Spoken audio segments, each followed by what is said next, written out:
أعوذ بالله من الشيطان الرجيم. بسم الله الرحمن Bismillahirrahmanirrahim. الرحيم. Assalamualaikum warahmatullahi wabarakatuh. Alhamdulillah hamdan katsiran thayyiban mubarakan fi kama yuhibbu rabbuna wa yarda. Asyhadu an la ilaha illallah wahdahu la syarika lahu wa asyhadu anna Muhammadan abduhu wa rasuluhu ma ba'd. Baik, ikhwani fid din wa akhwati fillah, rahimani wa rahimakumullah jami'an. Alhamdulillah pada pagi hari ini kembali kita bertemu dengan Ma'had online Al-Imam Syu'bah pada daurah-daurah bersanad ya. Dari kita usahakan setiap daurah kita memiliki sandaran, memiliki sanad, dan para peserta nanti juga bisa mendapatkan ijazah sanad dari kitab-kitab yang kita bahas pada daurah-daurah ini. Nah, adapun pada pagi hari ini, alhamdulillah telah hadir bersama kita Al-Ustadz Muhammad Nur Faqih. Insyaallah taala nanti akan memberikan uh, ilmu mustalah hadis ya, At-Tadhkirah Ibnu Mulakin. Ini kitab yang sering dibacakan oleh di hadapan para masyayikh, namun kurang populer ya, lebih lebih terkenal Baikuniyah ya, lebih terkenal kitab-kitab yang lain. Baik.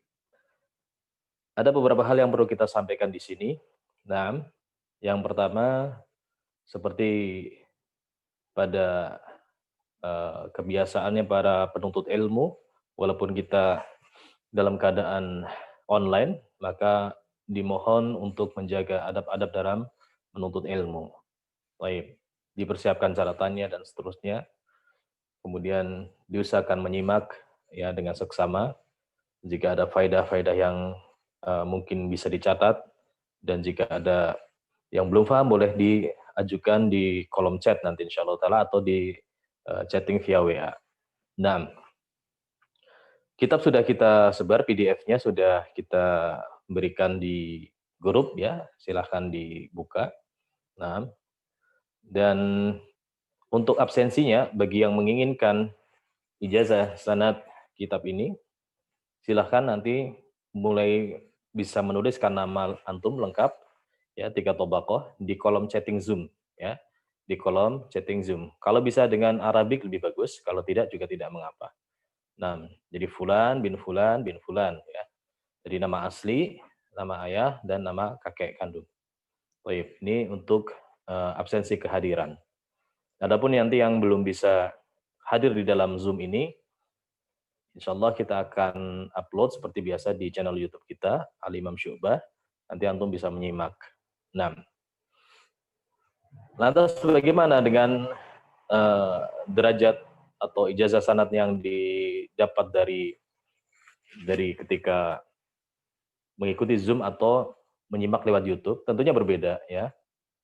Kalau antum yang dengar langsung di Zoom, maka terkumpul beberapa tahammul ada ya, cara mendapatkan riwayat terkumpul di situ, ada sama ya, nanti misalkan antum mendengar, kemudian nanti juga ada al-bahas ya, mudzakarah, jadi pembahasannya juga akan diuraikan, di royahnya akan dijelaskan. Nah, plus nanti ijazah ya, plus juga ijazahnya, jadi terkumpul. Adapun yang hanya mendengarkan via YouTube, maka dia tidak mendapatkan sama, dan sama ini derajatnya paling tinggi dalam tahammul ada. Ya, dia hanya mendapatkan dari sisi wijadah dan dari sisi ijazah. Nah, maka penting bagi antum sekalian, antum wa antuna yang mungkin baru pertama kali atau baru mengikuti daurah-daurah bersanad, pelajarilah ilmu riwayah. Nah, dan kitab yang akan kita bahas ini, alhamdulillah sanad kami tersambung dari beberapa jalur. Yang pertama dari guru kami Al-Ustadz Rik Auliaur Rahman, yang kita mendapatkan sama dari beliau. Kemudian dari Fadilatul Syekh Al-Musnid Muhammad Abi Bakr Al-Habsi, hafizahullah ta'ala. Kita juga dapat ijazah juga dari Fadilatul Syekh Al-Musnid Qasim bin Ibrahim Al-Bahr, hafizahullah ta'ala. Nah, insyaallah ta'ala sanad yang kita miliki cukup ali, jadi antum diharapkan bisa menyimak dengan baik dari awal sampai akhir pembahasan. Baik. Ustadz Nur Fakih sudah hadir, akan kami nyalakan audionya. Nah, Assalamualaikum Ustadz. Waalaikumsalam warahmatullahi wabarakatuh. Ustaz. Alhamdulillah. Ahlan wa sahlan ya Ustadz. Ahlan bikum ya Ustaz, Masya Allah. Masya Barakallahu fiik. Allah. Barakallahu fiik. Baik. Tafadhal Ustadz, waktu dan tempat kami persilahkan. Adapun hal-hal yang berkaitan dengan teknis maupun non teknis seputar doroh, tafadhal antum bisa tambahkan. Tafadhal Ustadz. Baik. Barakallahu Fiikum barakallah, Masya Allah. Bismillah. Assalamualaikum warahmatullahi wabarakatuh. Alhamdulillah. Assalamualaikum. Wassalatu wassalamu ala rasulillah wa ala alihi wa ashabihi wa mawala amma ba'du. Ikhwati fillah, azani Allah wa iyyakum rahimani wa rahimakumullah. Puji dan syukur kita haturkan kehadirat Allah Subhanahu wa taala karena pada pagi hari ini Allah memberikan taufiknya kepada kita sehingga kita bisa berkumpul di majelis yang diberkahi oleh Allah ini, yaitu majelis dalam mempelajari hadis-hadis Rasulullah sallallahu alaihi wasallam. Yang mana salah satu tujuan dari belajar ilmu hadis ini adalah kita bisa memisahkan atau mengetahui di antara hadis-hadis Rasulullah sallallahu alaihi wasallam mana hadis yang sahih dan mana hadis yang dhaif. Yang mana dari pengetahuan tersebut konsekuensinya ketika kita mengetahui hadis yang sahih adalah kita mengamalkan hadis Rasulullah sallallahu alaihi wasallam. Kemudian tak lupa salawat serta salam semoga terlimpahkan kepada baginda yang mulia Muhammad sallallahu alaihi wasallam dan juga kepada istri-istri beliau, kepada keluarga beliau, kepada segenap sahabat beliau, dan juga orang-orang yang mengikuti jejak beliau hingga hari kiamat kelak. Akhwati fillah, azani Allah wa iyyakum rahimani wa rahimakumullah. Kami mengucapkan jazakumullah khairan, terutama kepada Ustadz Rendra Abu Sofiyah, hafizahullah ta'ala, yang telah berprasangka baik kepada kami untuk memberikan kesempatan belajar menyampaikan dari apa yang sedikit kami pelajari. Semoga Allah Subhanahu wa taala menjaga beliau dan semoga Allah memberikan manfaat atas ilmu yang beliau dapatkan. Baik. Ikhwati fillah, azani Allah wa iyyakum rahimani wa rahimakumullah. Pada kesempatan kali ini sebenarnya kami tengah membacakan kepada guru kami Ustaz Rendra, dan ijazah sama yang antum dapatkan nanti adalah melalui jalur beliau hafizahullah taala. Jadi istilahnya kami dari awal sampai akhirnya mungkin nanti memperdengarkan kepada beliau hafizahullah ta'ala. Adapun terkait tentang apakah nanti ada tasmi' matan secara khusus yang entah di akhir sesi atau di tengah-tengah sesi, maka kami serahkan sepenuhnya kepada guru kami. Jika memang nanti di akhir sesi ada sesi pembacaan matan secara khusus dari awal sampai akhir setelah diroyahnya, maka kami manut insyaallah ta'ala sami'na wa ata'na. Kemudian kalau misalnya di awal sesi sebelum diroyah, maka juga kami manut insyaallah ta'ala. Bagaimana Ustaz? Atau nanti di akhir sesi aja, Ustaz? Nah, antum baca saja. Jadi nanti ijazahnya adalah qiraatan alaih ya, wa ana asma begitu. Baik.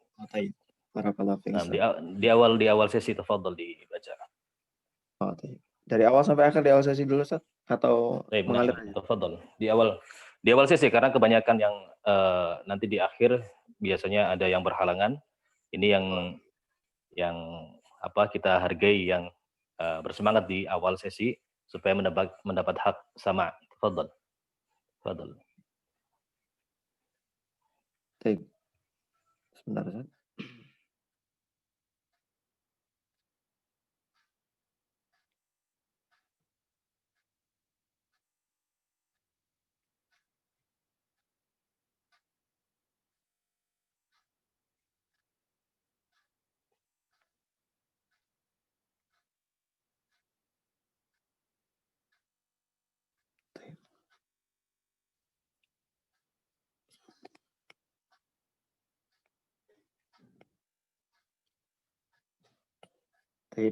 Silakan disimak ya ikhwah yang sudah memiliki kitabnya. Kita akan membacakan matanya terlebih dahulu sampai dari awal sampai akhir.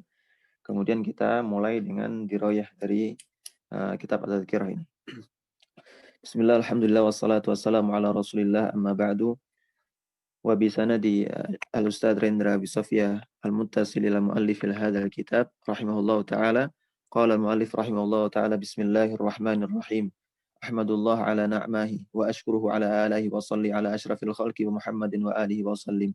وبعد، فهذه تذكرة في علوم الحديث يتنبه بها المبتدئ ويتبصر بها المنتهي. اقتضبتها من المقنع تأليفي، وإلى الله أرغب في النفع بها، إنه بيده والقادر عليه. أقسام الحديث. أقسام الحديث ثلاثة: صحيح وحسن وضعيف. فالصحيح ما سلم من الطعن في إسناده ومتنه، ومنه المتفق عليه، وهو ما أودعه الشيخان في صحيحيهما. والحسن ما كان إسناده دون الأول في الحفظ والإتقان، ويعمه هو الذي قبله اسم الخبر القوي. والضعيف ما ليس واحدا منه. أنواع علم الحديث، وأنواعه زائدة على 80. المسند، وهو ما اتصل إسناده إلى النبي صلى الله عليه وسلم ويسمى موصولا أيضا. والمتصل، وهو ما اتصل إسناده مرفوعا كان أو موقوفا ويسمى موصولا أيضا. والمرفوع وما أضيف إلى النبي صلى الله عليه وسلم خاصة متصلا كان أو غيره.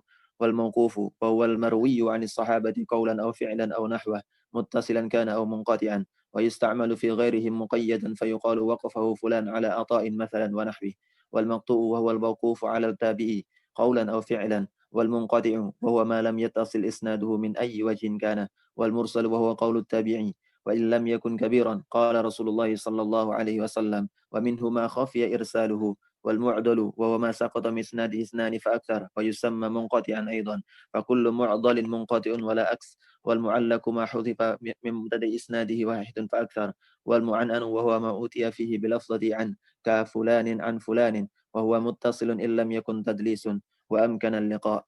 والتدليس وهو مكروه لأنه يوهم اللقاء والمعاصرة، بقوله قال فلان، وهو في الشيوخ أخف. والشاذ وهو ما روى الثقة مخالفا لرواية الثقات. والمنكر وهو ما تفرد به واحد غير متقن ولا مشهور بالحفظ.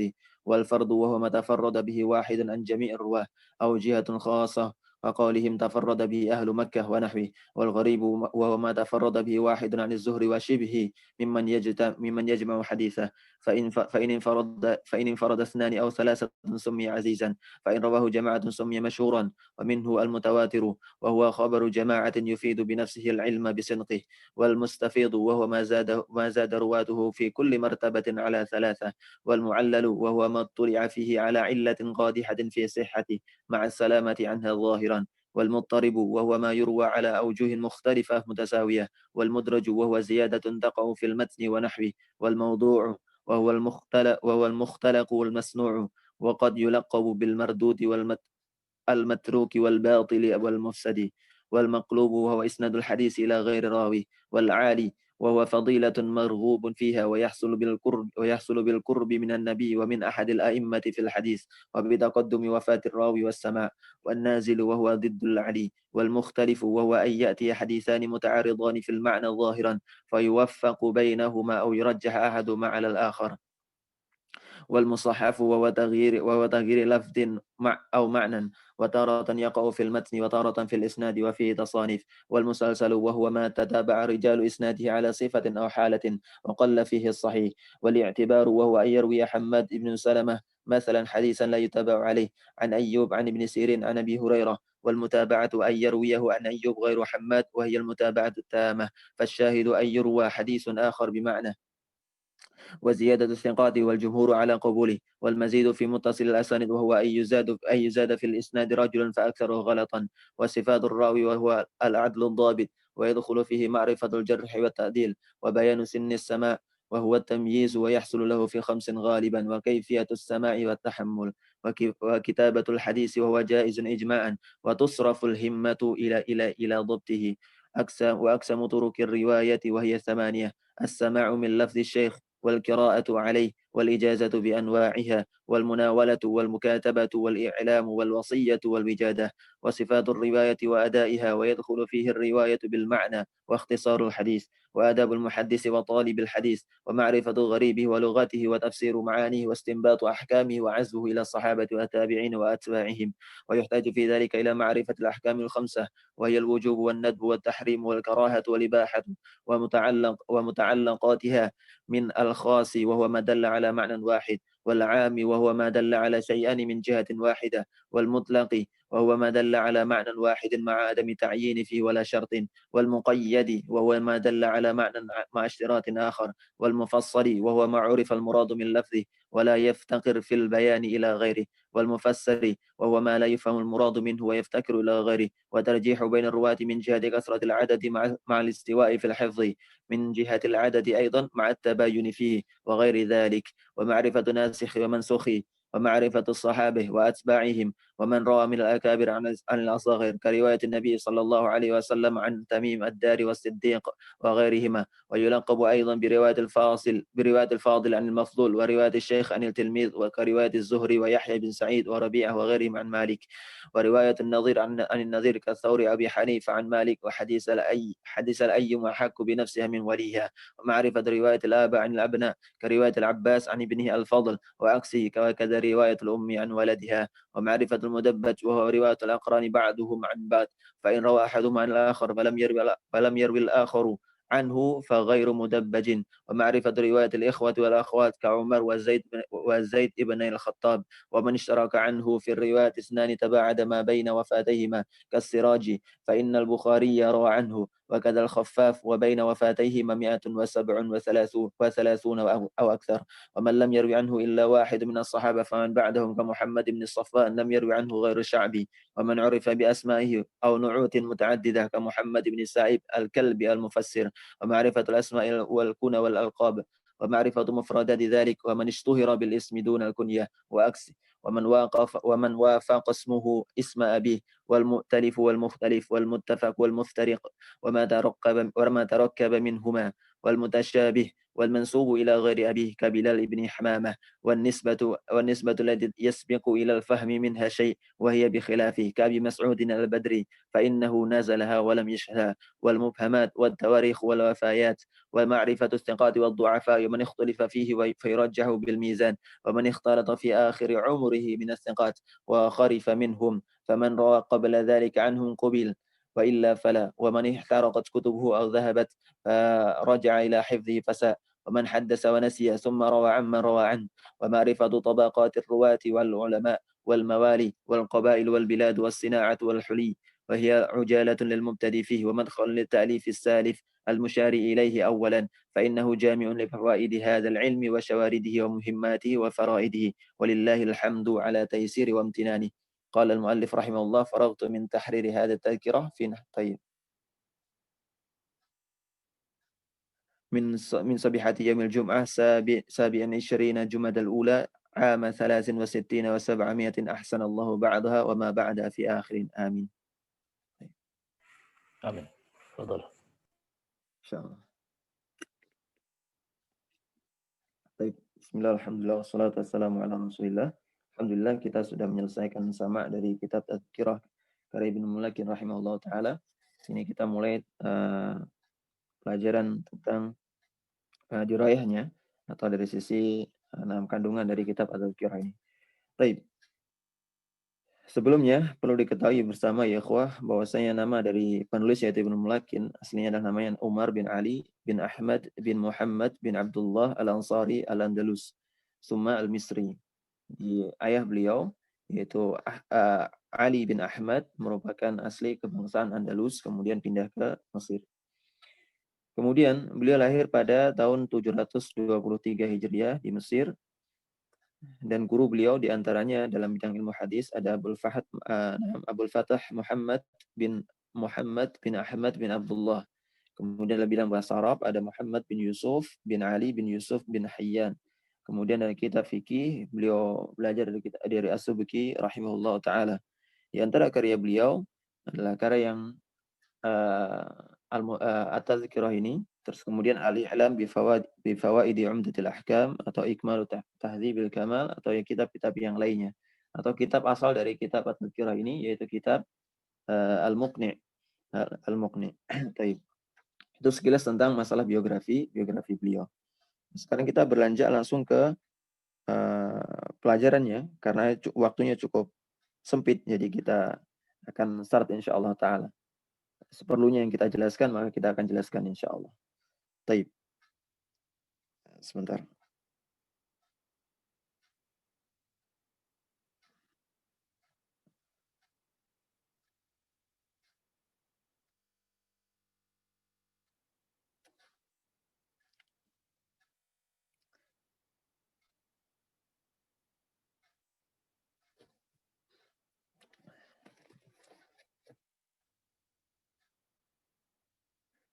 Ana share screenshot ya? Atau antum yang share?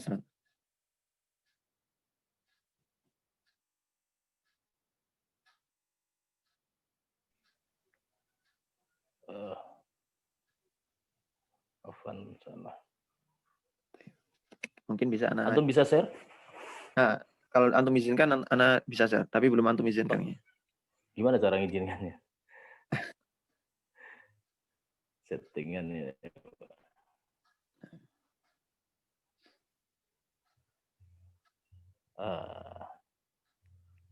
Sudah, Fadal? Oh, baik. Jazakumullah khairan.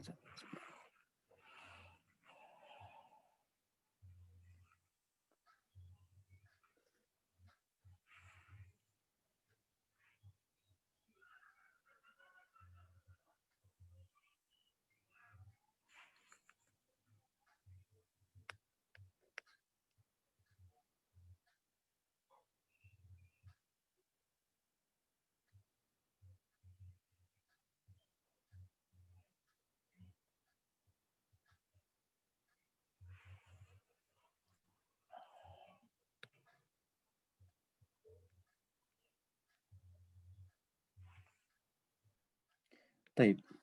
Bismillahirrahmanirrahim. Qala mu'allif rahimahullah ta'ala bismillahirrahmanirrahim. Maka penjelasan tentang bismillah bukan pada tempatnya di sini insyaallah ta'ala. Nah, penyebutan basmalah ini karena mengikuti sunnah di antara Allah Subhanahu wa taala memulai setiap surah dalam Al-Qur'an kecuali surah Bara'ah atau surah Taubah dengan basmalah atau bismillahirrahmanirrahim. Kemudian Rasulullah sallallahu alaihi wasallam juga memulai surat-surat beliau ketika dikirimkan ke raja-raja, maka beliau memulai dengan Bismillahirrahmanirrahim. Dan juga dalam rangka tabarruk dengan nama Allah Azza wa Jalla dan berharap pertolongan atas setiap kegiatan dimulai dengannya. Baik. Kemudian mu'alif mengatakan Ahmadullah Allah ahmadu ala na'mahi. Hanya kepada Allah Azza wa Jalla kami memuji nikmat-nikmat yang Allah berikan. Wa ashkuruhu ala ala'i, dan kami bersyukur atau berterima kasih kepada Allah atas kebajikan-kebajikan yang Allah berikan. Kemudian wa salli ala asyrafil khalqi Muhammadin, kami bersalawat kepada sebaik-baik makhluk yaitu Nabi Muhammad sallallahu alaihi wasallam. Wa ba'du fahadhihi tadhkiratun fi ulumil hadis. Ini merupakan ringkasan tentang masalah ilmu hadis.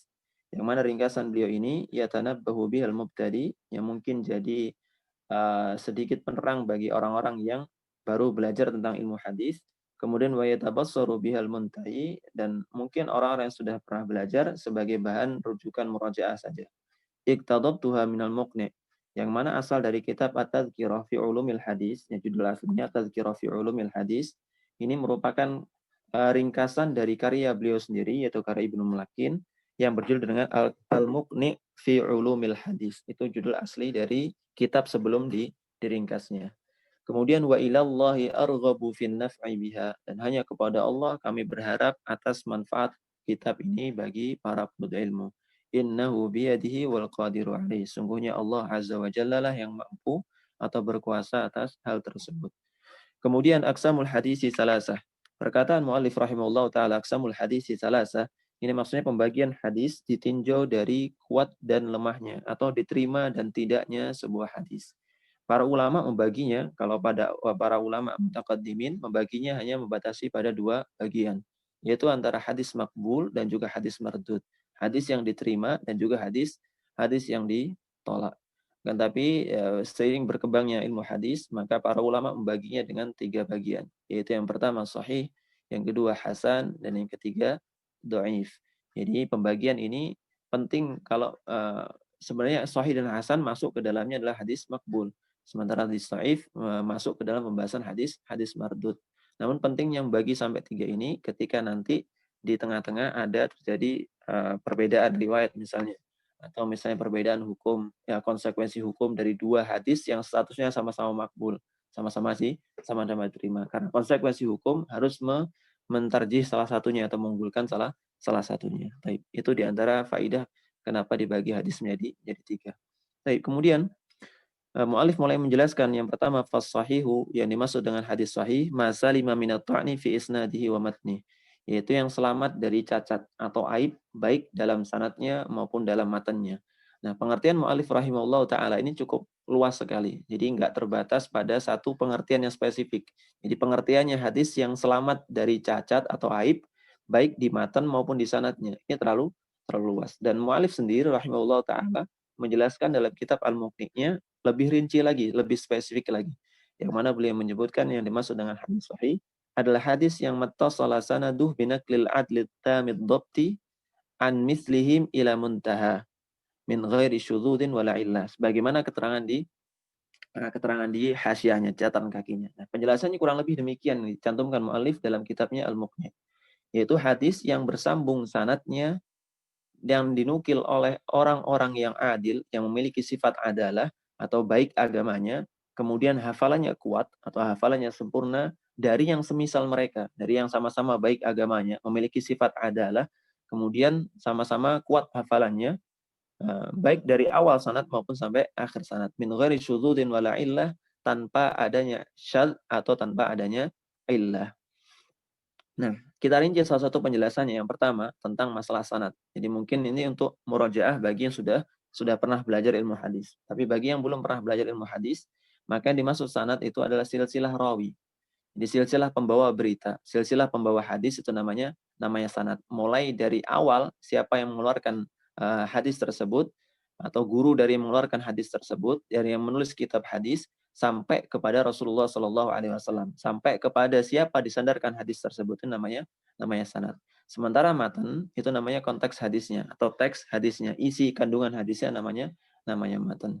Nah, kemudian di sana disebutkan yang bersambung sanadnya dinukil oleh perawi yang memiliki sifat adalah. Nah, sifat adalah itu adalah kemampuan seorang rawi untuk tetap berada atau istiqomah di dalam agama. Yang mana seorang perawi tidak terjatuh ke dalam dosa besar atau tidak terjatuh ke dalam dosa kecil yang terus-menerus atau tidak terjatuh dalam sifat yang bisa menggugurkan muru'ah atau harga dirinya. Baik, itu tentang adalah. Kemudian tamud dhabti, hafalan seorang perawi. Dalam hadis sahih ini dipersyaratkan hafalan seorang perawi lebih banyak benarnya dibanding salahnya. Jadi maksudnya tamud dhabti, sempurna hafalannya, bukan berarti seorang perawi harus sempurna 100% hafalannya, enggak. Tapi jumlah hafalan yang benar itu lebih banyak dibandingkan jumlah hafalan yang salah. Karena nggak mungkin seorang perawi atau manusia itu hafal seutuhnya tanpa cacat, nggak mungkin. Pasti ada cacat sedikit. Nah, tamud dhabti, kesempurnaan hafalan seorang perawi ini bukan ditinjau dari seluruhnya benar, enggak. Tapi yang ditinjau adalah banyak benarnya dibandingkan kesalahannya. Kemudian masalah hafalan dhabt ini, para ulama membaginya menjadi dua. Ada yang dhabtus sadri, ada yang dhabtul hifzi. Ada dhabtus sadri, ada dhabtul kitab. Kalau dhabtus sadri berarti hafalannya tertanam kuat dalam dadanya. Jadi seorang perawi mampu menghadirkan sebuah hadis dimanapun, kapanpun tanpa melihat kitabnya, namanya dhabtus sadri. Kemudian kalau dhabtul kitab, kemampuan seorang perawi atau kompetensi seorang perawi untuk tetap menjaga catatan dari gurunya, atau dia telah mengimla dari gurunya, catatannya dijaga sehingga terjamin aman dari kesalahan atau terjamin aman dari orang-orang yang sengaja untuk mengubah catatan tadi, atau terjamin aman dari gubahan-gubahan yang lainnya. Maka itulah yang dinamakan tamud dhabti, itu sempurna hafalannya, baik hafalan di kitabnya maupun hafalan di dadanya. Baik. Kemudian an mislihim ila muntaha. Jadi yang semisalnya sampai di akhir sanadnya. Maka kalau misalnya di tengah-tengah sanad ada seorang perawi yang dhaif, maka hadis ini sudah gugur statusnya dari hadis sahih. Kemudian tidak adanya syadz. Nanti kita akan datang penjelasan tentang masalah syadz. Kemudian wala illah, dan tidak ada illah. Kemudian wa minhul muttafaqu alaih. Di antara hadis sahih adalah muttafaqun alaih. Di istilah para ulama ada yang menyebutnya muttafaqun alaih. Ya, meskipun ada sedikit ulama yang mengatakan muttafaqun alaih dengan definisi yang berbeda, tapi pada umumnya muttafaqun alaih adalah hadis yang diriwayatkan oleh Imam Bukhari dan juga Imam Muslim. Jadi Imam Bukhari dan Imam Muslim sama-sama meriwayatkan sebuah hadis tertentu yang konteksnya sama, namanya dengan muttafaqun alaih. Ada ulama yang lebih menspesifikkan lagi. Yang dimaksud muttafaqun alaih nanti pada hadis-hadis yang kasusnya boleh disebut sebagai muttafaqun alaih ketika misalnya berasal dari sahabat yang sama. Ketika misalnya satu berasal dari sahabat yang sama, kemudian yang kedua maknanya tidak jauh berbeda, makna hadisnya tidak jauh berbeda, itu namanya dengan muttafaqun alaih. Tapi secara umum disebut muttafaqun alaih kalau hadis tersebut atau hadis yang sama diriwayatkan oleh Imam Bukhari dan Imam Muslim dalam kitab sahih keduanya. Jadi kalau tercantum dalam kitab sahih keduanya, hadis yang sama, konteksnya sama, maka disebut dengan hadis muttafaqun alaih. Wa huwa ma auda'ahu syaikhani fi sahihima. Sebagaimana pendapat Ibnu Mulakin yang mengatakan sahihain itu muttafaqun alaih itu khusus pada yang termaktub dalam kitab Sahih Bukhari dan Sahih Muslim. Jadi hadis yang sama diriwayatkan Imam Bukhari dan Imam Muslim disebut dengan muttafaqun alaih. Nah, derajat sahih ini bertingkat, tidak hanya satu tingkatan untuk hadis sahih. Para ulama membagi beberapa tingkatan untuk hadis sahih ini. Yang pertama di antaranya adalah hadis yang diriwayatkan oleh Imam Bukhari dan Imam Muslim. Jadi dua-duanya sama-sama meriwayatkan hadis tersebut. Dia berarti disepakati kesahihannya oleh para ulama.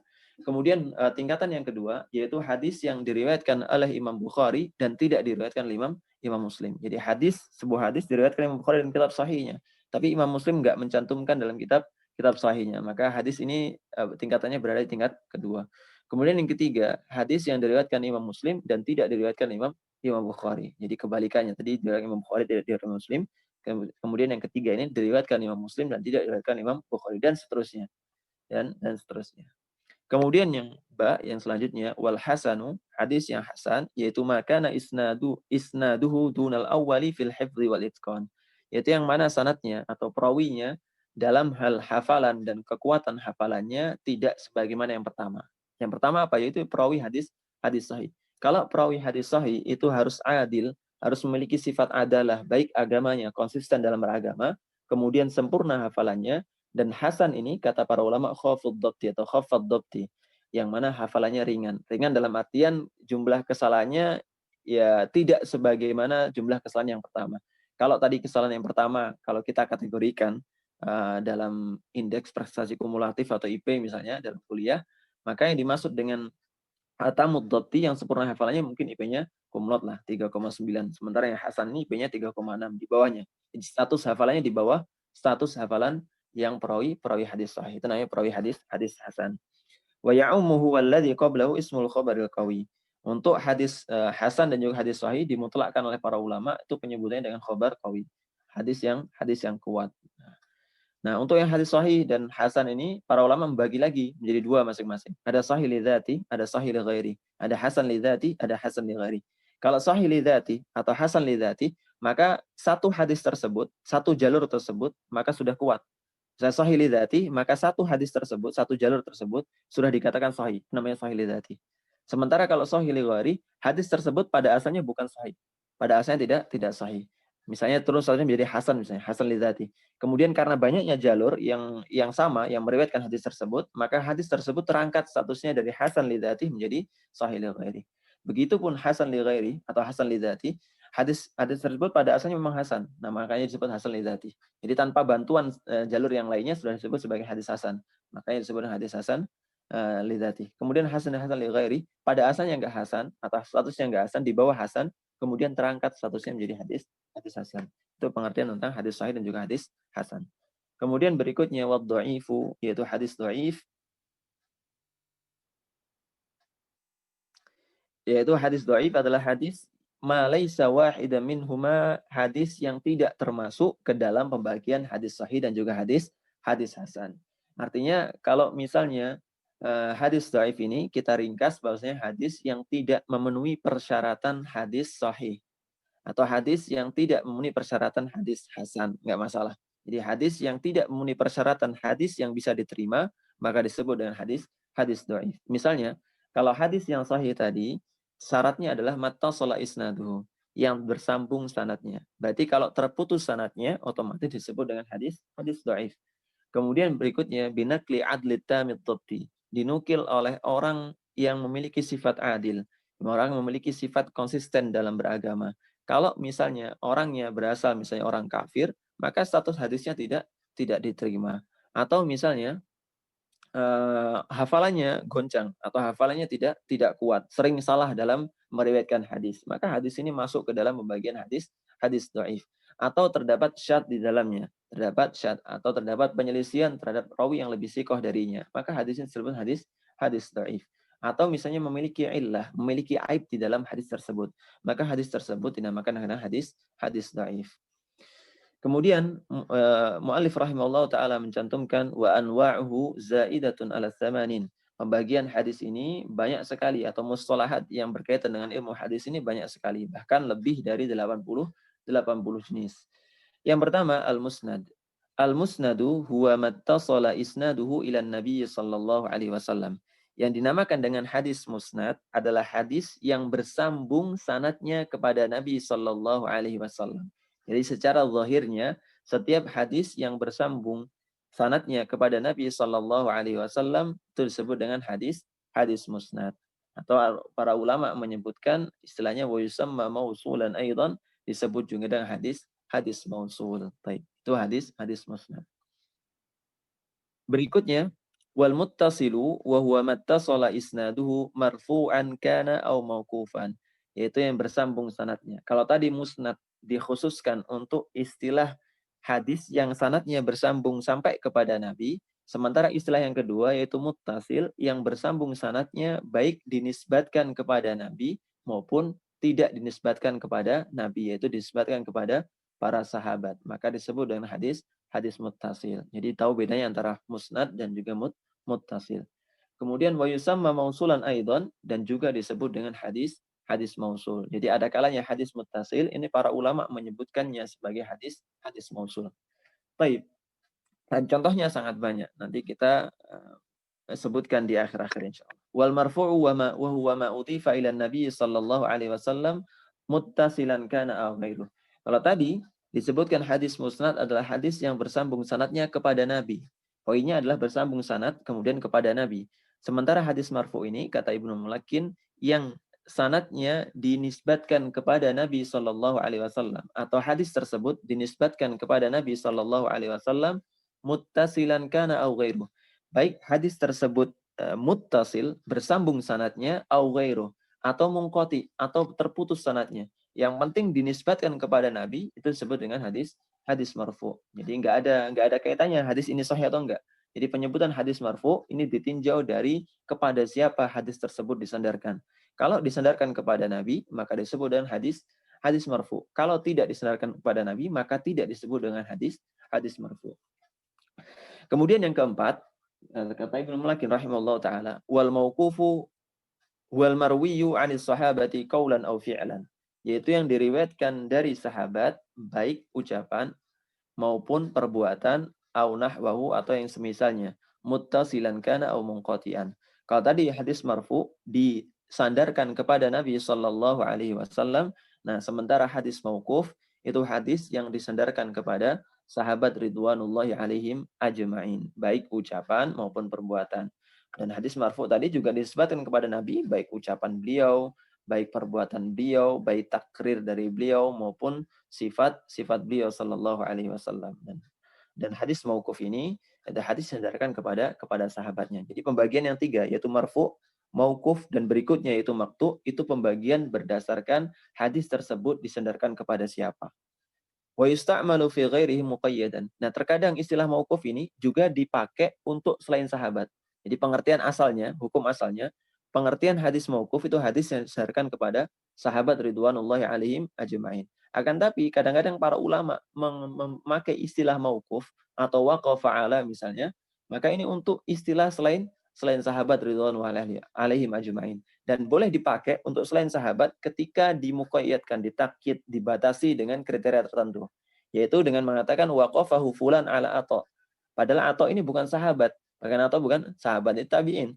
Nah, ketika dimutlakkan dan dengan ditakyid, ya, diberikan kriteria khusus hadis ini dimauqufkan atau disandarkan kepada Atha, maka ini boleh pakai istilah mauquf. Tapi pada asalnya ketika disebutkan hadzal hadis mauquf misalnya, hadis ini mauquf, maka yang dimaksud adalah disandarkan kepada sahabat ridwanullahi alaihim ajma'in. Baik.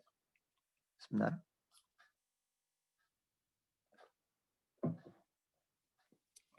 Itu yang kedua.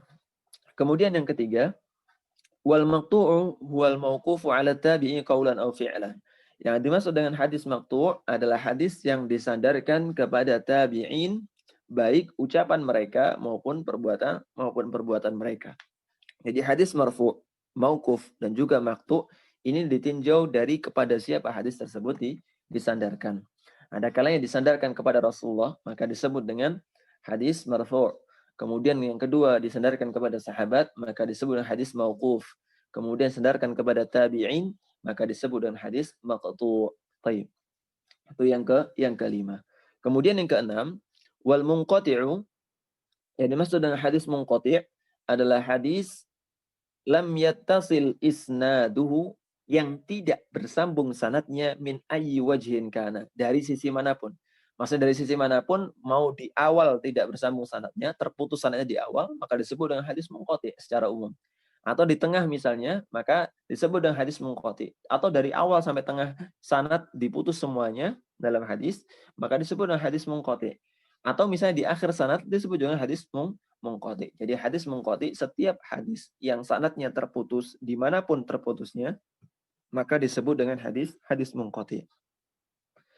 Kemudian yang kedua, yang ketujuh, ini masuk ke dalam pembagian jenis hadis munqati. Di antara jenis hadis munqati adalah hadis mursal. Wal mursalu wa huwa qawlu tabi'i wa illam yakun kabiran qala Rasulullah sallallahu alaihi wasallam. Yaitu perkataan seorang tabi'in yang mana meskipun mereka bukan dari kalangan kibarut tabi'in atau senior tabi'in, kemudian mereka mengatakan qala Rasulullah sallallahu alaihi wasallam. Rasulullah sallallahu alaihi wasallam mengatakan demikian. Maka otomatis hadis ini disebut dengan hadis mursal. Itu hadis yang mana seorang tabi'in mengatakan Rasulullah sallallahu alaihi wasallam berkata demikian dan demikian. Nah, hadis mursal ini para ulama berbeda pendapat tentang hujjatul mursal. Itu status hujjah dari mursal ini ke dalam 3 pendapat. Yang pertama, ada ulama yang menerimanya secara mutlak. Kemudian yang kedua, ada ulama yang menolaknya secara mutlak. Kemudian yang ketiga, ada yang merincinya untuk beberapa tabi'in tertentu. Jadi untuk tabi'in senior yang itu pun beberapa persen tertentu. Misalnya Sa'id bin Musayyib misalnya senior tabi'in. Nah, hanya menerima mursal dari kalangan tabi'in tertentu. Dan karangan tentang ulama tentang mursal ini sangatlah banyak, di antaranya Al-Marasil karya Abu Dawud rahimahullah taala. Kemudian berikutnya wa minhu ma khafiya irsaluhu. Di antara pembagian jenis hadis mursal ini adalah mursal khafi. Yang dimaksud dengan mursal khafi yaitu riwayat seorang perawi, riwayatul rawi amman asarahu, ya, riwayat seorang perawi dari orang yang semisalnya, dari orang yang semasa dengannya, walam yasma' minhu, dan tidak mendengarnya, dan tidak mendengar hadis tersebut. Padahal misalnya seorang perawi A meriwayatkan hadis dari Syekh A. Padahal perawi ini dengan Syekh ini sekalipun semasa atau sezaman, tapi tidak pernah berjumpa sama sekali. Tidak pernah jumpa sama sekali dan tidak pernah meriwayatkan hadis sama sekali dari Syekh A.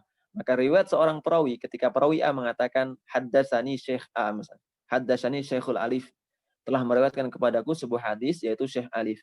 Maka periwayatan seorang perawi dari Syekh Alif ini, padahal dia meskipun semasa tapi tidak pernah berjumpa dan tidak pernah meriwayatkan hadis dari Syekh ini sama sekali atau tidak pernah mendengar hadis dari Syekh ini sama sekali, maka periwayatan tersebut disebut dengan mursal, tapi mursal al-khafi. Baik. Kemudian kita jelaskan singkat-singkat aja insyaallah. Kemudian yang berikutnya al-mu'dal, wal mu'dalu wa huwa ma saqata min isnadi isnani fa aktsar, yaitu yang terputus sanadnya dua orang perawi atau lebih. Nah, para ulama memberikan batasan terputusnya sanad ini bukan di awal sanad atau bukan di akhir sanad, tapi terputusnya sanad dua orang perawi atau lebih ini terletak di tengah-tengah sanad. Jadi di tengah-tengah sanad terputus sanadnya dua orang perawi atau lebih dan berturut-turut atau berurutan, maka disebut dengan hadis mu'dhal. Wa yusamma munqati'an aidan, hadis mu'dhalnya juga termasuk ke dalam jenis pembagian hadis munqati. Jadi hadis munqati itu gambaran terputusnya umum. Jadi baik terputus di awal sanad, terputus di akhir sanad, dari kalangan tabi'in atau dari kalangan sahabat atau dari kalangan tabi'un tabi'in, terputus dimanapun disebut hadis munqati.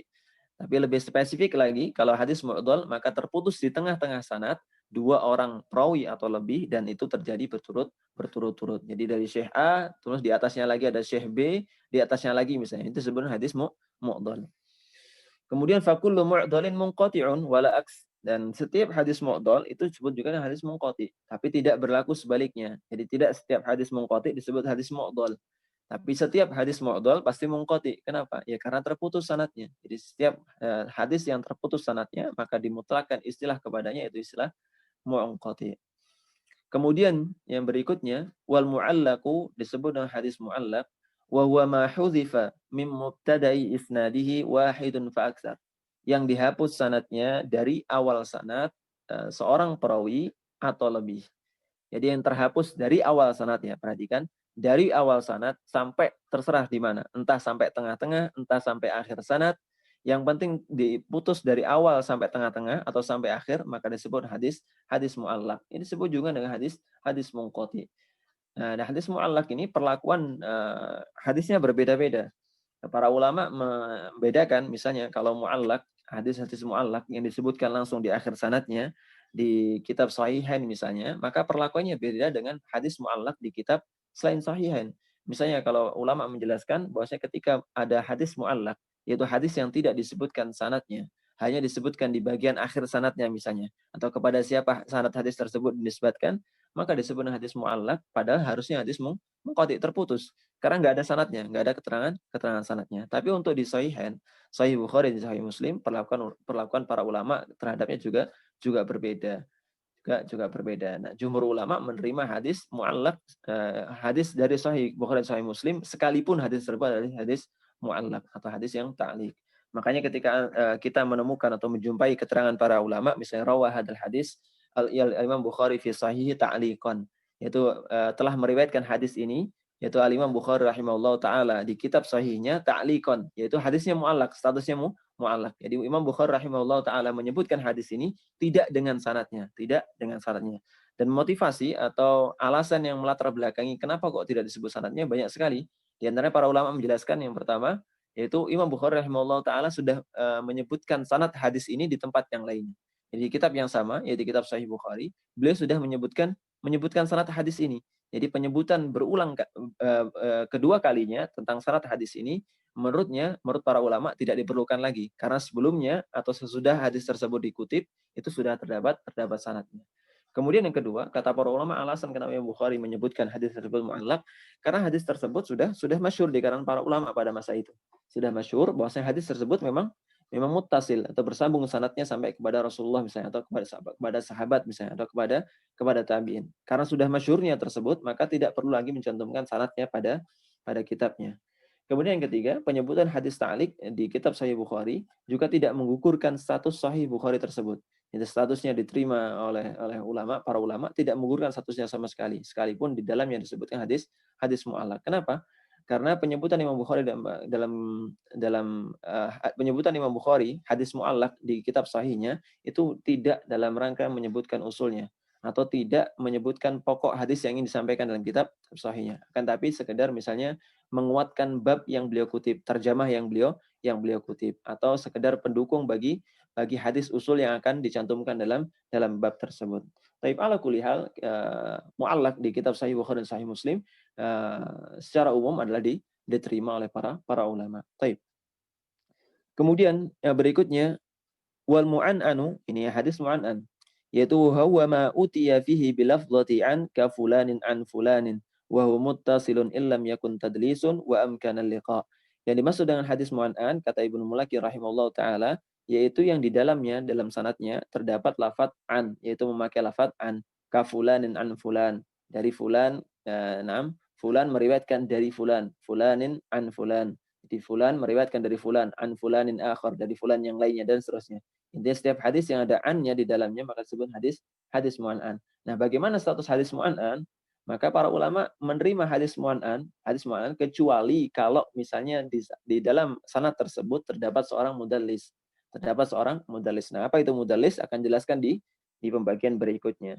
Intinya kalau setiap hadis yang meskipun mu'an'an termasuk sirah adanya. Nah, sirah adanya. Jadi cara meriwayatkan atau metode menyampaikan hadisnya dengan an, dari si fulan. Dari si fulan misalnya. Nah, selama tidak ada mudallis di dalamnya dan memungkinkan antara seorang perawi dengan perawi di atasnya itu bertemu, berjumpa dan mendengar hadis dari satu dengan yang lainnya, maka hadis tersebut tetap diterima. Baik.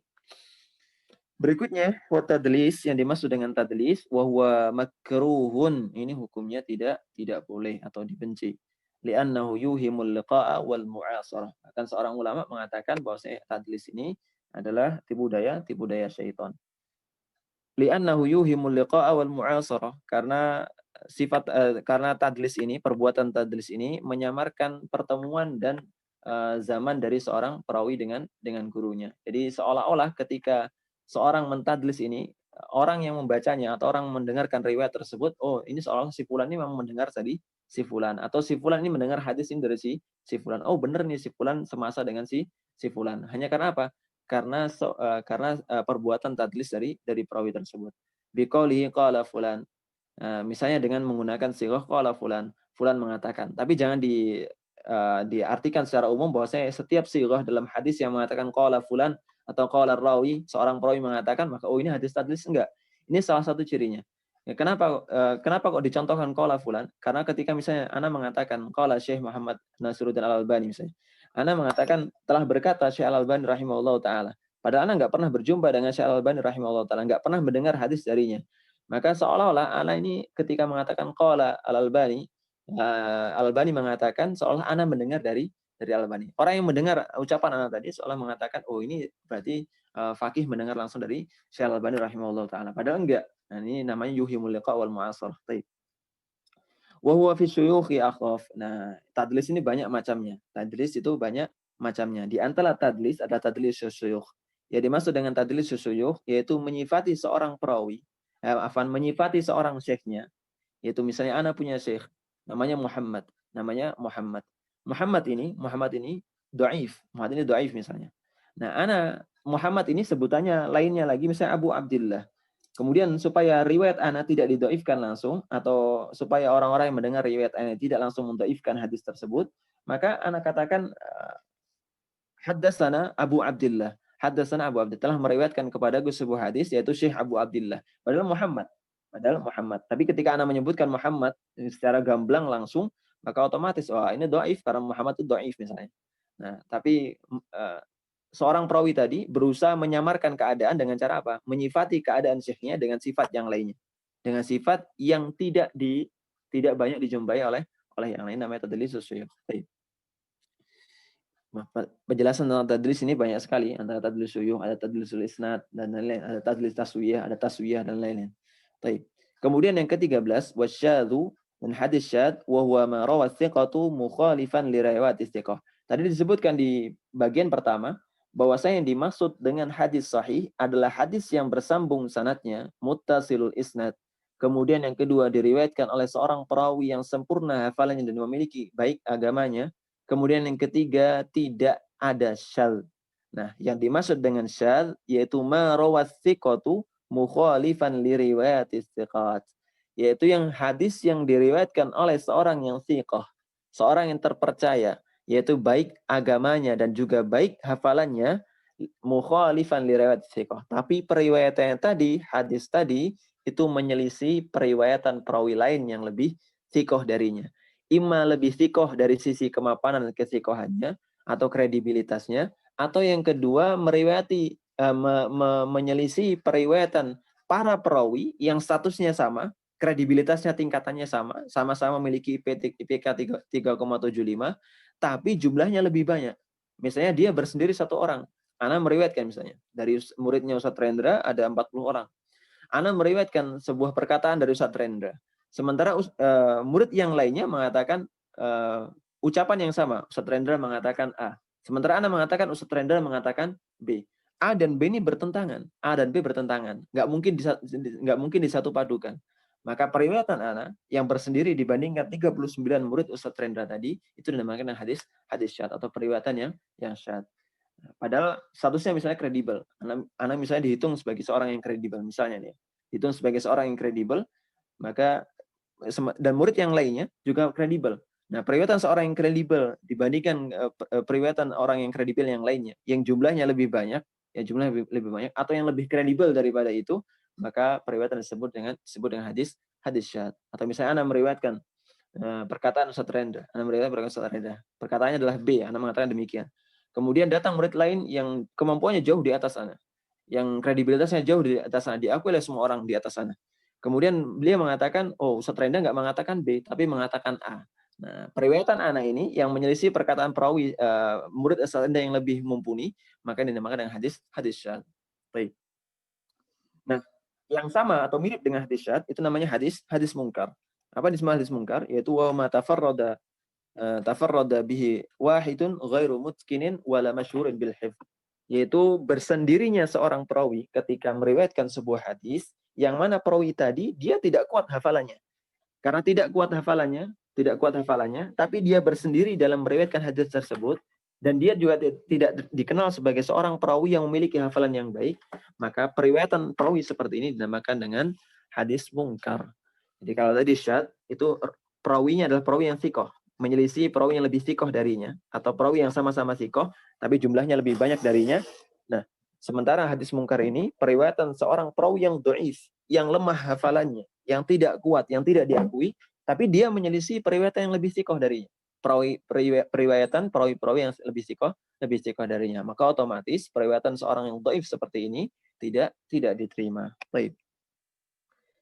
Kemudian yang ke-15 yaitu wal fardu, istilahnya wal fardu. Wa huwa ma tafarrada bihi wahidun an jami'ir ruwah. Yaitu bersendirinya seorang perawi meriwayatkan hadis yang mana hadis tadi tidak diriwayatkan oleh perawi yang lainnya. Nggak ada perawi yang meriwayatkan hadis tersebut, tapi ada datang seorang perawi mengatakan ana meriwayatkan hadis ini. Maka disebut al-fardu. Al-fardu. Au jihatun khasah, atau bersendirinya ditinjau dari sisi tertentu. Jadi nggak bersendiri secara mutlak, tapi ditinjau dari sisi tertentu. Misalnya, tafarrada bihi ahlu Makkah. Tafarrada bihi ahlu Makkah. Penduduk Makkah atau ulama Makkah meriwayatkan hadis ini bukan penduduk yang lainnya. Jadi penduduk Madinah, atau ulama Madinah, perawi-perawi dari Mesir atau perawi-perawi di Basrah, nggak ada yang meriwayatkan hadis ini. Yang meriwayatkan hadis ini cuman ulama-ulama atau perawi-perawi dari Makkah. Ini ditinjau dari sisi tertentu. Jadi enggak secara mutlak bahwasanya hadis tersebut hanya diriwayatkan satu orang, enggak. Tapi hadis tersebut diriwayatkan oleh sebagian kalangan tertentu. Ya, bisa dikatakan demikian, oleh sebagian kalangan tertentu. Atau yang semisalnya. Kemudian yang berikutnya, istilah al-gharib. Al-gharib ini hampir mirip dengan istilah al-fardu. Istilah al-fardu. Baik. Wa huwa ma tafarrada bihi wahidun 'aniz zuhri wa shibhihi mimman yajma'u hadis mimman yajma'u hadisahu. Baik. Yaitu bersendirinya seorang perawi, sebentar ya. Supaya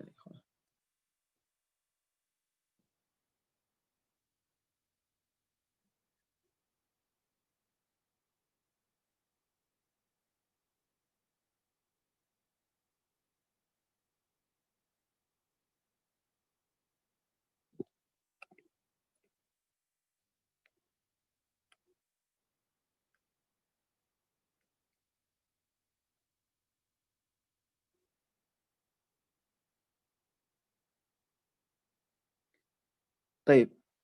Ya, dimaksud dengan hadis gharib adalah hadis yang diriwayatkan secara bersendiri dari Az-Zuhri wa shibhihi atau yang semisalnya mimman yajma'u hadisah. Jadi hadis tersebut diriwayatkan dari orang-orang yang sekelas sekelas, misalnya Az-Zuhri atau yang semisal dengan Az-Zuhri, dan dari orang-orang yang sekelas dengannya. Baik. Istilah al-gharib juga al-fard ini kadang dipakai oleh para ulama pada konteks yang sama, Meskipun ada sebagian ulama yang membedakan antara penyebutan istilah al-fardu dengan al-gharib. Yang mana al-fardu ini khusus untuk al-fardu itu gharib yang mutlak, sementara al-gharib sendiri itu gharib yang nisbi. Baik. Ala kulli hal terkadang juga dipakai pada hal yang sama. Baik. Yang ke-17, fa in farada isnani aw salasa summiya azizan.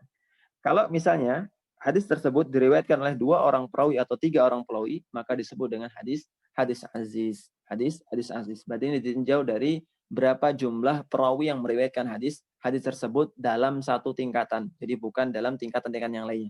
Boleh jadi tingkatan para perawi dalam menyampaikan hadis adalah berapa tingkatan. Yang pertama misalnya dari kalangan tabi'in, kemudian dari kalangan tabi'ut tabi'in, kemudian dari kalangan sahabat. Nah, ketika di kalangan tabi'in jumlah perawinya 2 atau 3 yang meriwayatkan hadis tersebut, kemudian dari kalangan sahabat misalnya banyak sekali, kemudian dari kalangan tabi'ut tabi'in banyak sekali, tapi di tengah-tengah di kalangan tabi'in ini cuma 2 orang, maka hadis ini disebut hadis aziz. Baik. Fa in rawahu jama'atun sumya masyhuran. Atau jika hadis tersebut diriwayatkan oleh jamaah, ya disebut dengan hadis masyhur. Maka jamaah di sini bukan sampai melebihi, misalnya sampai tanpa batas, enggak. Tapi sampai pada derajat mutawatir. Belum sampai pada derajat mutawatir. Kalau mutawatir, para ulama juga berbeda definisinya tentang masalah mutawatir. Ada yang mengatakan 20 orang. Dalam setiap tobakohnya diriwayatkan hadis tersebut oleh 20 orang atau lebih. Ada yang mengatakan 70 orang dan lain sebagainya. Tapi ala kulli hal masyhurnya diriwayatkan oleh banyak orang. Berarti lebih dari 3 orang, tapi enggak sampai pada derajat mutawatir. Kemudian yang ke-19 wa minhul mutawatiru, atau sebutan dari hadis masyhur. Nanti kita sebutkan insyaallah. Kemudian disebutnya berikutnya hadis mutawatir, yaitu khabaru jama'atin yufidu bi nafsihi al-ilma bisidqihi, yaitu hadis yang diriwayatkan oleh jamaah, itu banyak sekali perawi dalam setiap tabaqatnya dan berkonsekuensi atau memberikan faedah ilmu yakin. Jadi tidak diragukan lagi berita yang berasal dari hadis-hadis mutawatir. Baik. Kemudian wal mustafid, mustafid ini para ulama menggunakan istilah juga untuk hadis masyhur. Jadi penyebutan mustafid juga sama dengan hadis masyhur. Wa huwa ma zada ruwatuhu fi kulli martabatin ala thalatha. Perhatikan definisinya, yaitu jumlah seorang perawi dalam setiap tingkatan sanadnya itu lebih dari tiga orang. Jadi penyebutan istilah mustafid itu sama dengan istilah masyhur. Jadi hadis mustafid juga hadis masyhur. Meskipun yang paling banyak digunakan nanti wallahu taala alam adalah hadis masyhur. Baik, yang berikutnya wal mu'allalu wa huwa mattuli'a fihi ala illatin qadihatin fi sihhatih, yaitu hadis yang mana secara zahirnya dia nampak sahih, ma'dziratan, ma'a salamati anha zahiran.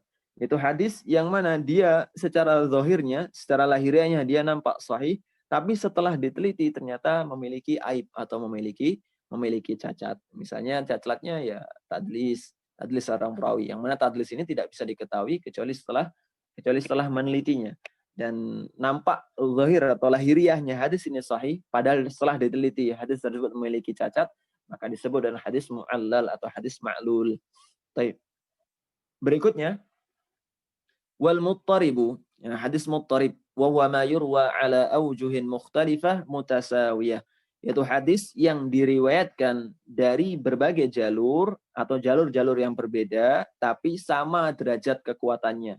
Jadi jalurnya berbeda-beda baik dari seorang perawi. Misalnya seorang perawi memiliki banyak jalur, 10 jalur, dan masing-masing 10 jalur ini konteks hadisnya berbeda-beda.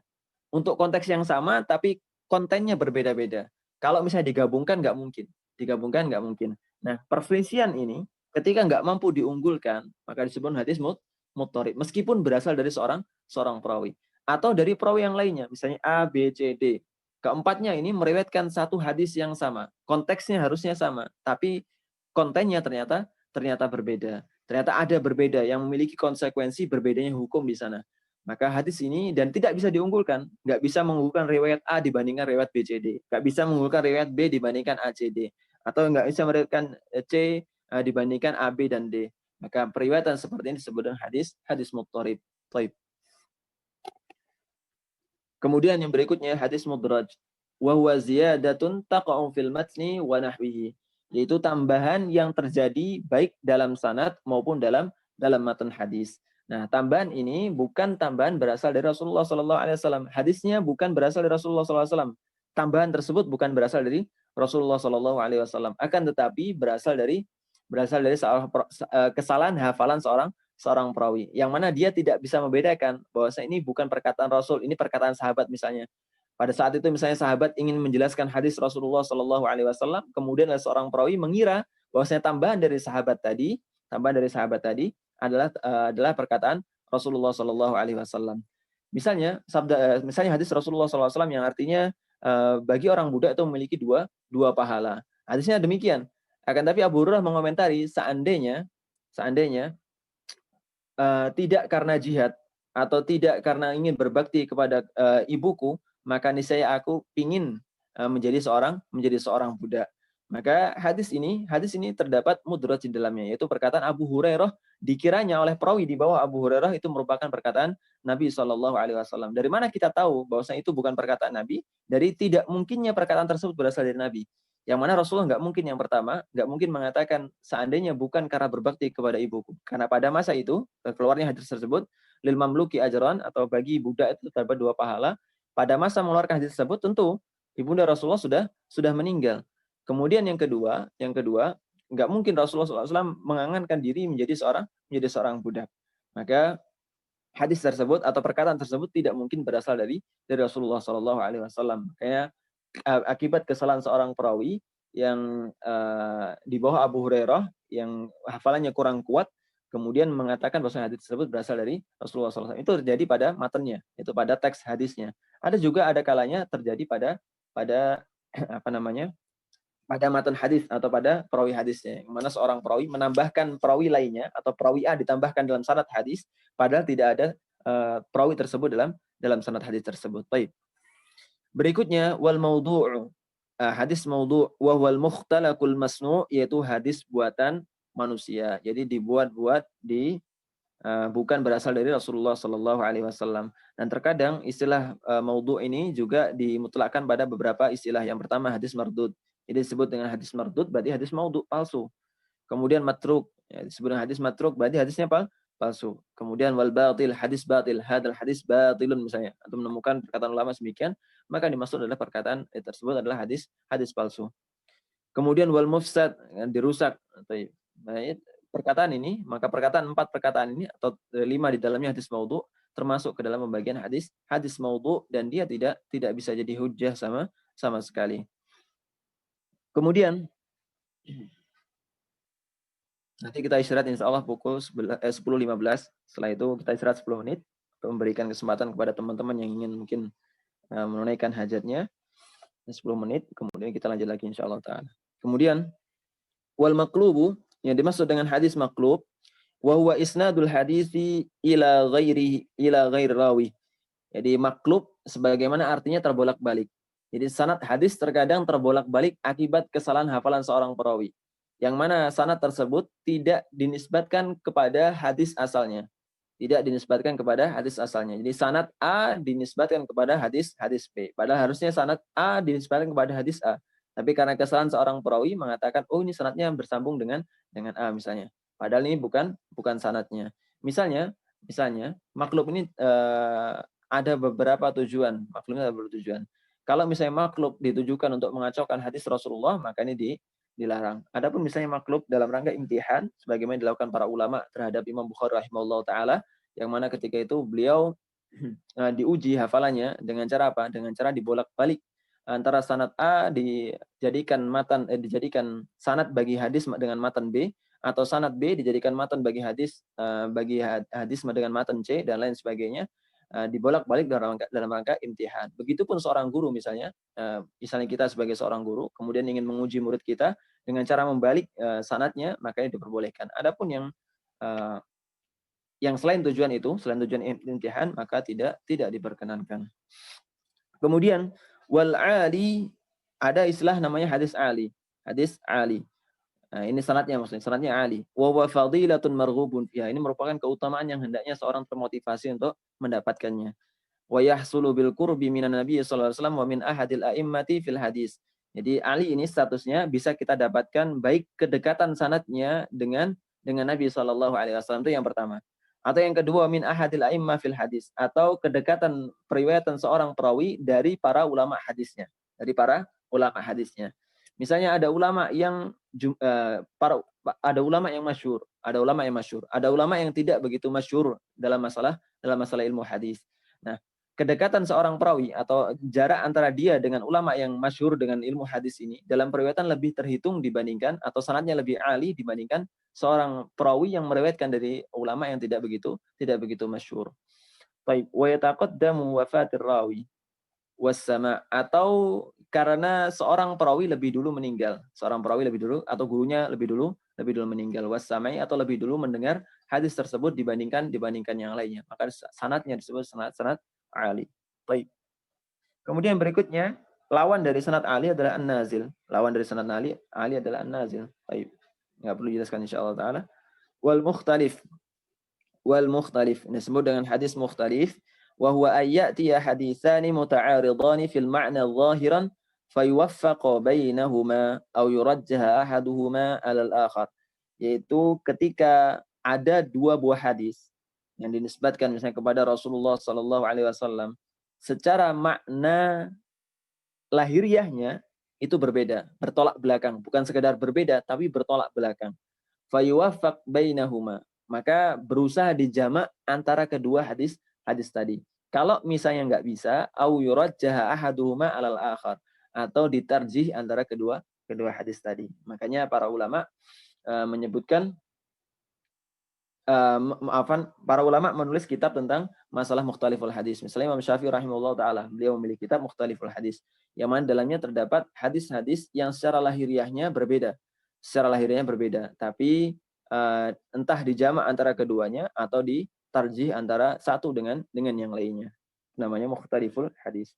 Jadi nggak mungkin kalau hadis tersebut berbeda. Kalau hadis tersebut benar berasal dari Rasulullah Shallallahu Alaihi Wasallam, maka hadis tersebut selamanya tidak pernah bertentangan. Nah, pertentangan tersebut terjadi di pemahaman masing-masing orang yang mendengar hadis tersebut, bukan pada hadisnya, bukan pada teks hadis tersebut berbeda, bukan pada bahwasanya hadis tersebut Rasulullah SAW berbeda dalam menyampaikan, enggak. Tapi tapi pemahaman seorang yang memahami hadis Rasulullah SAW tersebut adalah yang berbeda. Jadi perbedaan tersebut atau perselisihan tersebut, yang berselisih tersebut bukan berasal dari Rasulullah SAW, tapi berasal dari pemahaman masing-masing orang. Nah, untuk memahami masalah seperti ini, sebuah kitab yang sangat bagus dari kalangan ulama masa kini, yaitu kitab Dhawabitu li husni fahmi sunnah. Dhawabitu li husni fahmi sunnah. Baik.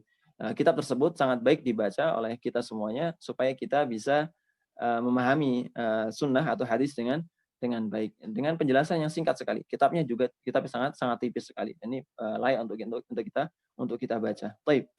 Berikutnya wal mushafu wa taghyiru lafdhin au ma'nan, yaitu perubahan lafaz pada hadis atau pada sanad hadis tersebut, atau makna hadis tersebut berubah, Baik. Wa taratan yaqau fil matni wa taratan yaqau fil isnad. Jadi kadang terjadi pada sanad, kadang terjadi pada matan. Ini juga berasal dari karena di antara ciri ketidakkuatan hafalan seorang perawi di dalamnya. Karena ada seorang perawi yang hafalannya diduga tidak kuat, maka terjadi kesalahan seperti ini. Wa fi tasonif, dan para ulama menulis tentang masalah al-mushaf ini cukup banyak sekali. Di antaranya karya sebentar.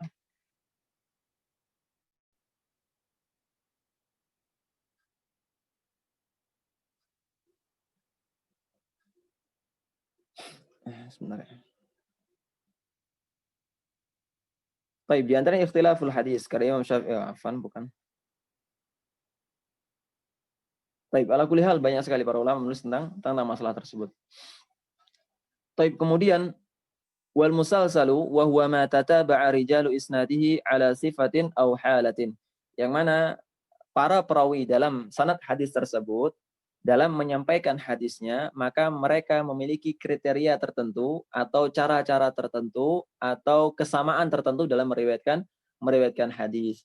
Misalnya ada musalsal bil mahabbah atau musalsal awwaliyah, yang mana di dalam musalsal awwaliyah seorang pendengar atau yang mendengarkan hadis tolibnya ketika menyampaikan atau ketika mendengarkan hadis tersebut, itu hadis yang pertama kali mereka dengar baik dari gurunya di majelis tersebut, atau hadis tersebut awal mereka dengar dari gurunya selama mereka belajar dan lain sebagainya. Kemudian mereka perdengarkan kepada murid-murid yang lainnya, ya musalsal bil awwaliyah, yang mana murid-murid yang di bawahnya tersebut atau murid dari murid gurunya tersebut juga baru mendengarkan hadis tersebut dari muridnya tersebut. Jadi baru pertama kali mendengar dari lisan seorang gurunya tadi, maka disebut dengan musalsal bil awwaliyah. Karakternya sama, kriterianya sama, tata cara penyampaiannya sama, maka disebut dengan musalsal. Baik. Atau misalnya seorang perawi menyampaikan hadis dengan senyum. Kemudian perawi di bawahnya ketika meriwayatkan hadis tersebut, setelah meriwayatkan juga senyum. Kemudian perawi di bawahnya lagi meriwayatkan hadis tersebut juga dengan sim dan seterusnya. Jadi dengan kriteria atau tata cara yang sama. Kemudian waqala fihi sahih, dan para ulama mengatakan bahwasanya sedikit sekali dari musalsal ini statusnya sahih. Kebanyakan sekedar lataiful isnad. Jadi sedikit keunikan dalam sanad. Jadi karena penyampaian yang sama dari awal sanadnya sampai akhir sanad, maka cukup unik, makanya sedikit sekali ya disebut yang dipaksakan, sehingga sedikit sekali yang sahih. Tapi bukan berarti nggak ada, tapi sedikit yang sahih. Wallahu ta'ala alam. Kemudian yang 31, wal i'tibaru wa huwa ayyaru ya Hammad bin Salamah masalan hadisan la yutaba alaih an Ayyub an Ibn Sirin an Abi Hurairah. Baik, kita jelaskan insyaallah taala di sesi berikutnya setelah istirahat insyaallah taala. Insyaallah istirahat 10 menit. Nanti kalau mungkin ada pertanyaan silahkan disiapkan atau dikumpulkan. Nah, nanti kita jawab 5 menit setelah memulai sesi kedua insyaallah taala. Barakallahu fikum. Baik, kita break dulu kurang lebih 10 menit. Ini Zoom-nya tidak kami matikan. Tafadhol kalau ada keperluan. Nah, kita hanya matikan recording-nya saja. Barakallahu fikum.